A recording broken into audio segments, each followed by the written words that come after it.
Sobre os mitos e verdades sobre emagrecimento. E tem a questão da polêmica envolvendo o jejum. Realmente, Isabela, o jejum emagrece ou não? Emagrece, mas ele tem que ser feito com acompanhamento, né? Porque assim, tem gente que faz assim adoidado e acaba passando mal, acaba diminuindo a quantidade de nutrientes do corpo e aí vem causa uma doença que não é o correto. Então precisa ser feito com um acompanhamento, que é o conhecido como jejum intermitente, né? Então, como fazer esse jejum? Tudo que for feito em relação a emagrecimento tem que procurar o acompanhamento. Exatamente. Na questão do jejum intermitente, a gente tem uma janela ali de uma quantidade específica de horas que o nutricionista vai determinar em que você vai poder comer e o restante do tempo você vai ficar sem alimentação nenhuma. É uma coisa que fazem bastante, né, durante a quaresma, mas mais no sentido espiritual, que acaba acarretando às vezes no emagrecimento também. Pode ser usado nas duas vertentes, né? Muito bem. Tomar água ajuda a emagrecer? Não diretamente, mas quando você não toma a quantidade correta de água, pode sim acarretar em um sobrepeso, por causa que o corpo vai estar utilizando outras fontes para estar, a água dos alimentos, por exemplo, para estar ali se nutrindo, e deveria ser a água bebida mesmo. Nós estamos falando sobre emagrecimento, os mitos e verdades. Agora vamos trazer a pergunta de Rayane, lá da Vaza Barris. Isabela, sabemos que a indústria farmacêutica sempre tem muitos remédios que eles juram ajudar no emagrecimento.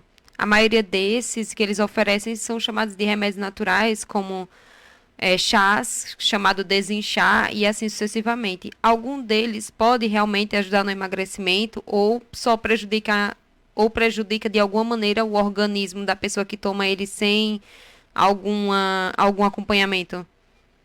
Na verdade, assim, os remédios naturais, eles ajudam sim no emagrecimento, porém a gente tem que ter muita cautela.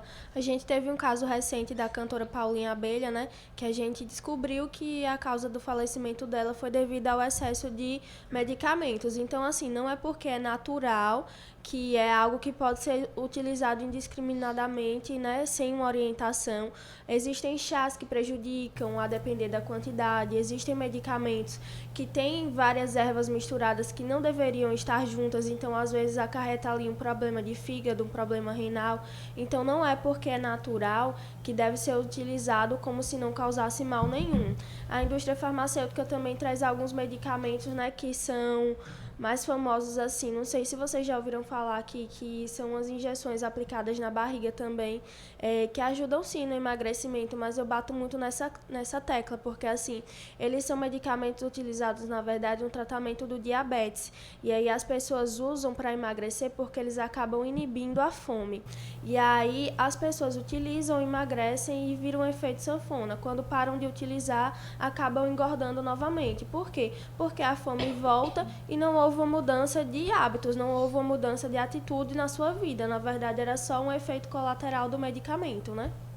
Então, Isabela, o excesso de medicamentos para emagrecimento pode causar doenças, como você disse, Paulinha Abelha, e pode levar à morte. Realmente, se tomar muito Exatamente. remédio, pode provocar isso? Exatamente, pode sim. No caso dela, foi confirmado que era o excesso de medicamentos. Inclusive, uma nutróloga passou para ela. E aí, quando fizeram lá, descobriram que foi o excesso de medicamentos para emagrecer. Mesmo dizendo assim, aqui é um remédio natural com base em. Sim, até porque assim, tudo que a gente toma passa pelo nosso fígado, ele faz o detox, né? Então chega uma hora que ele cansa, ele não aguenta tanta medicação, tanto chá, tanta cápsula, e aí acaba que prejudica. E às vezes a pessoa só descobre quando já tá ruim mesmo. E aí foi o que aconteceu com ela, veio a ficar em coma e depois foi levada a óbito, né? O processo de emagrecimento tem influência do fator genética? Sim, tem muita influência, mas assim, é, a genética é como se fosse a arma e você carrega o gatilho, né? Porque assim, tudo na verdade tem a ver com a nossa genética, mas tudo tem a ver também com o que a gente faz ao longo da vida. Então, todos os hábitos que a gente tem desde a infância até a fase adulta são reflexos de como a gente é. Então, não é só culpa da genética, é culpa dos hábitos, na verdade. Quem tem uma genética que predispõe para aumento de peso tem que tomar mais cuidado. Muito bem. Emagrecer de forma saudável envolve praticamente o quê? São 3 processos. Quais são aqueles mais fáceis? Para emagrecer, a gente tem um pilar, né? São um tripé, na verdade, que é o sono, a atividade física e o plano alimentar. Se a gente erra em um desses 3, o emagrecimento é prejudicado. Então, eu tenho muitos pacientes que seguem uma dieta rigorosa, praticam exercício, mas na hora de dormir, dormem 5 horas por noite ou acordam a noite inteira, e aí acaba tendo prejudicado o emagrecimento. Ou então, a pessoa faz um exercício físico, dorme bem, mas não quer mudar a alimentação e acaba que não consegue emagrecer. Então, é um tripé que a gente tem que estar ali fazendo para que sustente o emagrecimento, né? Rayane?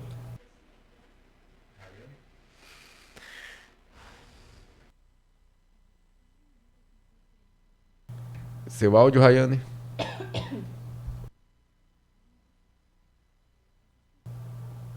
Rayane, nós não estamos conseguindo te ouvir. Agora sim. Pronto, agora tá tudo ok?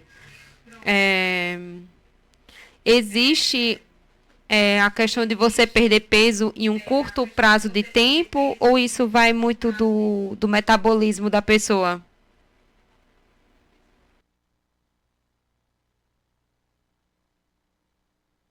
Dietas malucas. Só volta do começo que eu acabei esquecendo de... Sem problemas. Existe sim, mas é um ponto que a gente tem que ter bastante cuidado. Por quê? Porque tem gente que faz uma dieta muito maluca, acaba perdendo uma quantidade de peso muito legal, né? Digamos assim, 8 quilos em um mês.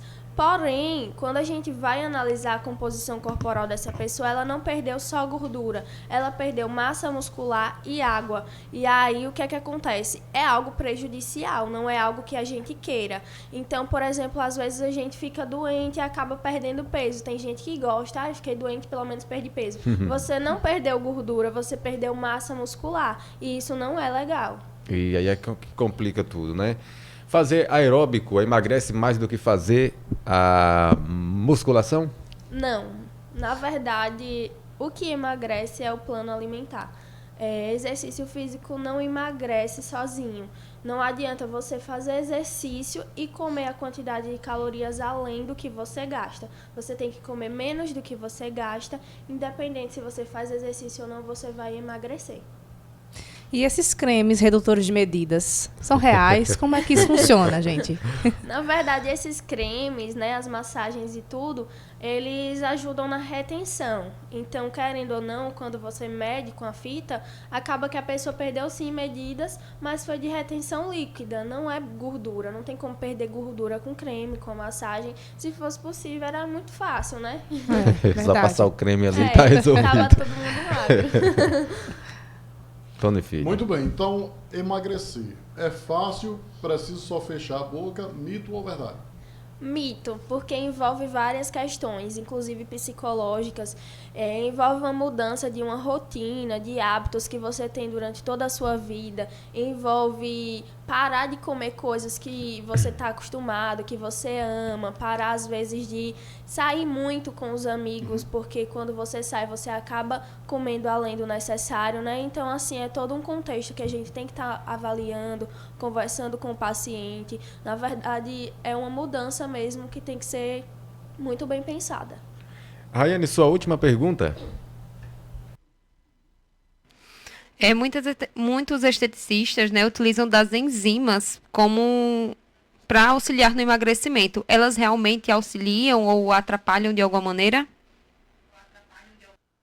Eu digo assim, de maneira minúscula, porque até se você prestar atenção, toda vez que você vai num profissional que aplica, ele fala, vou te aplicar as enzimas, mas você tem que fazer exercício e ter uma alimentação saudável. Então, será mesmo que são as enzimas ou será que foi a alimentação e o exercício que ajudou nesse emagrecimento, né? Tem uma pergunta interessante aqui que eu acho que você até já explicou, a questão de passar fome para emagrecer. Você disse que acaba perdendo a massa muscular, né? Exatamente, é um mito. Isso é um mito, gente. Tem pacientes meus que às vezes até quando eu passo o plano alimentar comem mais do que estavam comendo antes. Então, assim, é algo que a gente chama na nutrição de densidade calórica. Então, quando você come um cachorro quente, às vezes ele tem as calorias equivalentes a um almoço com bastante feijão, bastante arroz, bastante carne, bastante salada. Pois então, é. assim, é uma questão de densidade calórica. Só fazer essa aqui é interessante. Para ter resultados estéticos, é preciso usar suplementos? Não, de maneira nenhuma. A gente só entra com suplementos quando se faz necessário, principalmente no emagrecimento, acho que bem desnecessário mesmo. É raro eu passar algum. Só se a pessoa tiver assim com algum problema que geralmente está junto do sobrepeso e da obesidade, né? Como colesterol alto, a glicose alta também, aí a gente entra com suplementação para diminuir esses, não para o emagrecimento de fato.